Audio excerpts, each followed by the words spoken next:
आज का हमारा टॉपिक है transport of carbon dioxide. 20 to 25% carbon dioxide gas carb amino haemoglobin के रूप में हीमोग्लोबिन द्वारा कैरी की जाती है। यह बाइंडिंग कार्बन डाइऑक्साइड के पार्शियल प्रेशर से रिलेटेड होती है। इस बाइंडिंग को ऑक्सीजन का जो पार्शियल प्रेशर होता है वह मुख्य रूप से यहाँ पर प्रभावित करता है, उसे अफेक्टेड करता है। जब टिश्यूज़ में कार्बन डाइऑक्साइड का पार्शियल प्रेशर हाई होता है और ऑक्सीजन का पार्शियल प्रेशर लो होता है तो कार्बन डाइऑक्साइड के अधिकांश मॉलिक्यूल्स जो हैं वो हीमोग्लोबिन से यहाँ पर ऐड हो जाते हैं। जबकि एल्वियोलाई में जब कार्बन डाइऑक्साइड का पार्शियल प्रेशर कम होता है और ऑक्सीजन का पार्शियल प्रेशर ज़्यादा होता है तो वहाँ पर कार्ब अमीनो हीमोग्लोबिन से कार्बन डाइऑक्साइड डिसएसोसिएट हो जाती है, मतलब कि उससे टूट जाती है। सीधी सी बात कहें तो जो कार्बन डाइऑक्साइड है जो कि टिश्यूज़ में हीमोग्लोबिन से बाउंड हुई थी वह एल्वियोलाई में डिलीवर कर दी जाती है। आरबीसीज़ के अंदर एंजाइम का एक बहुत हाई कंसंट्रेशन पाया जाता है, जैसे कि कार्बनिक एनहाइड्रेस एंजाइम, और प्लाज्मा में भी यह कंसंट्रेशन सेम होता है। यह एंजाइम नीचे दी गई जो रिएक्शन है उसे दोनों ही डायरेक्शंस में यहाँ पर परफॉर्म करता है। हम देख सकते हैं कार्बन डाइऑक्साइड प्लस H2O का जब एडिशन होता है कार्बोनिक एनहाइड्रेस एंजाइम की प्रेजेंस में तो वहाँ पर कार्बोनिक एसिड H2CO3 का फॉर्मेशन होता है। जब H2CO3 का कार्बनिक एनहाइड्रेस की प्रेजेंस में डिकम्पोजिशन होता है तो यहाँ पर बाइकार्बोनेट प्लस हाइड्रोजन आयन का फॉर्मेशन होता है। और जब यह रिएक्शन रिवर्स होती है तो बाइकार्बोनेट प्लस हाइड्रोजन आयन कार्बनिक एनहाइड्रेस एंजाइम की प्रेजेंस में ऐड होकर कार्बनिक एसिड बनाते हैं, मतलब कि H2CO3, और यह कार्बनिक एसिड कार्बोनिक एनहाइड्रेस एंजाइम की प्रेजेंस में यहाँ पर डिकम्पोजिशन शो करता है, यहाँ पर टूटता है और कार्बन डाइऑक्साइड और वाटर का मॉलिक्यूल बनाता है। तो यह रिएक्शंस जो है कार्बनिक एनहाइड्रेस एंजाइम्स की प्रेजेंस में यहाँ पर दोनों ही डायरेक्शंस में यहाँ पर रेगुलेट होती है।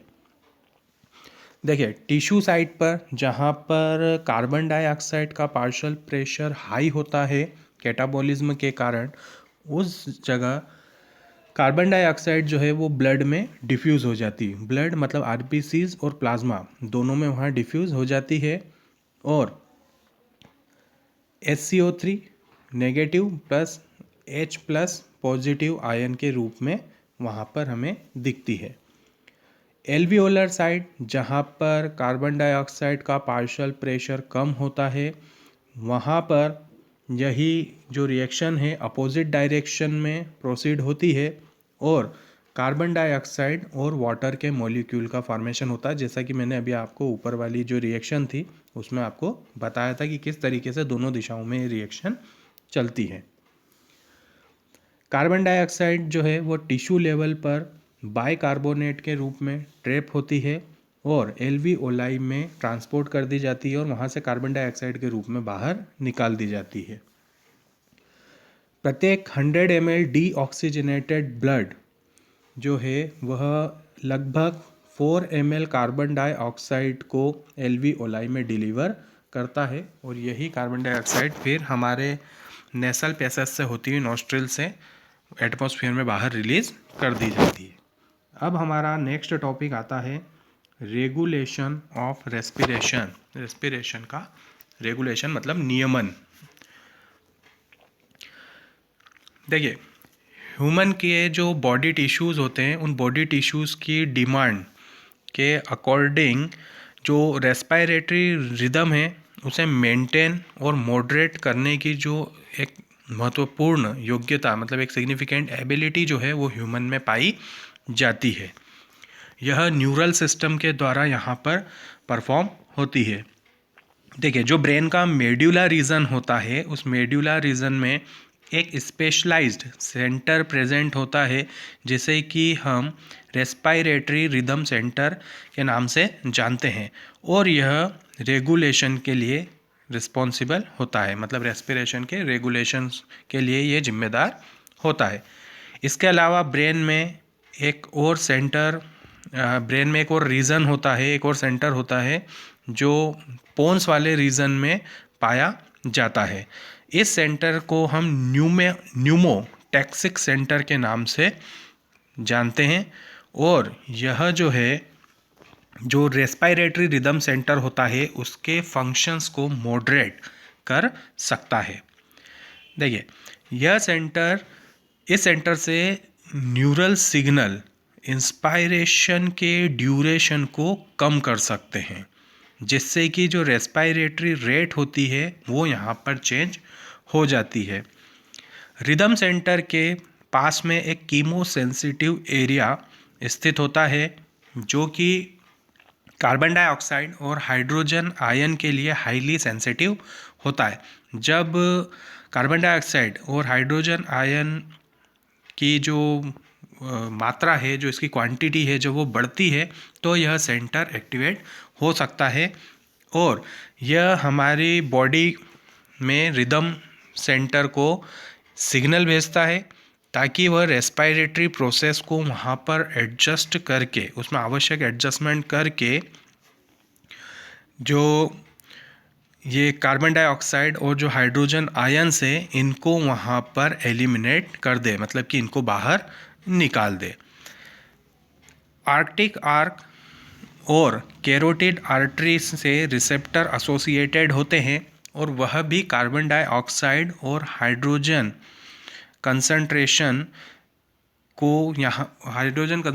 में आने वाले जो चेंजेस होते हैं उनको यह रिकॉग्नाइज कर लेते हैं, मतलब पहचान लेते हैं, और रिदम सेंटर को यहाँ पर सिग्नल भेजते हैं, जिससे कि रिमेडियल एक्शंस यहाँ पर लिए जा सकें। इन सारी प्रोसेस में या कहा जाए तो जो रेस्पायरेटरी रिदम का जो रेगुलेशन है उसमें ऑक्सीजन का कोई भी यहाँ पर रोल नहीं है। चलिए अब हम आगे चलते हैं हमारे नेक्स्ट टॉपिक पर, disorders of respiratory system. Respiratory system के क्या क्या डिसऑर्डर्स होते हैं। Number 1, asthma. देखिए, जो ब्रोंकाई और ब्रोंकियोल्स होते हैं, जब उनमें इन्फ्लेमेशन मतलब कि सूजन आ जाती है तो सूजन के कारण सांस लेने में तकलीफ होती है। इस प्रकार का जो डिसऑर्डर्स होता है उसे हम अस्थमा के नाम से जानते हैं। सेकेंड है एम्फीसेमा।